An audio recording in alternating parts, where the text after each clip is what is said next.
اینجا حتی کولرم نداره.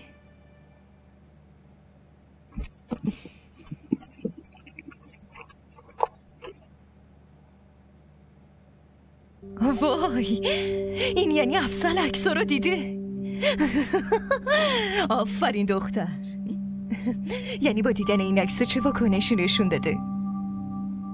ای کاش میتونستم صورتش رو ببینم. کاش. حتما قلبش وایستاده. هوشم از سرش پریده. چقدر خوشگل به نظر میرسم. تیمورم بد نیست.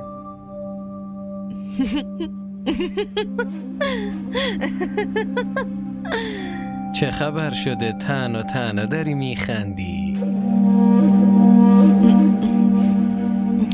نه خیر، چیزی نیست. گوشیتم که خیلی گرونه. آره؟ من همیشه سلیقه خوبی دارم. آره اینو که خودم میدونم.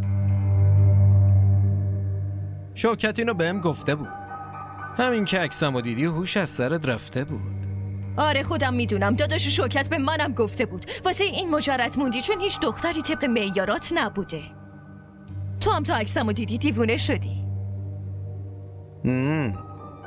در کنار خوشگل بودن زرنگم هستی، ولی میدونی چیه؟ هیچ کس بی‌نقص نیست.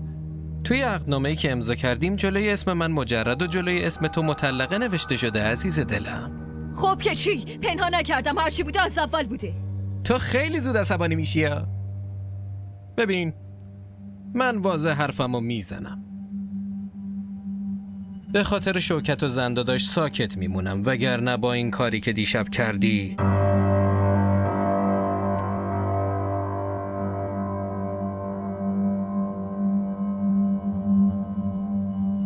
اگه امشبم قصد این کارو داشته باشی من توی اتاقم میخوابم،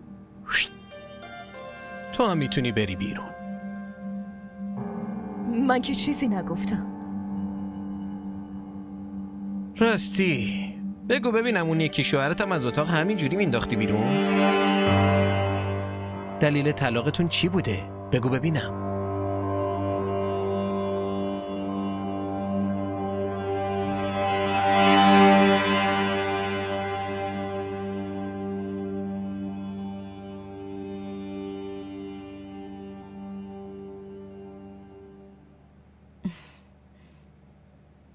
وقتی رفتین میخوابم. ولی امشب همینجا میخوابم.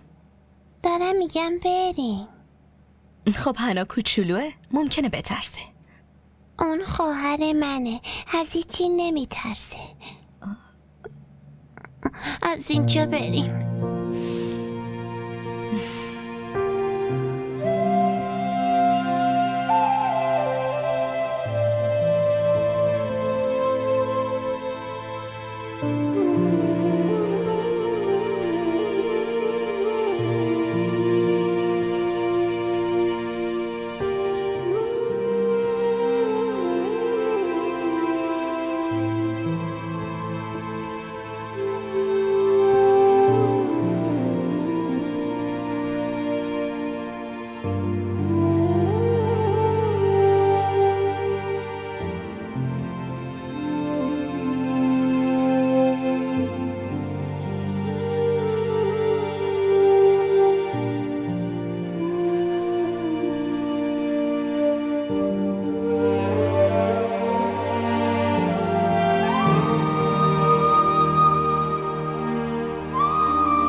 چیزی لازم داری کمال؟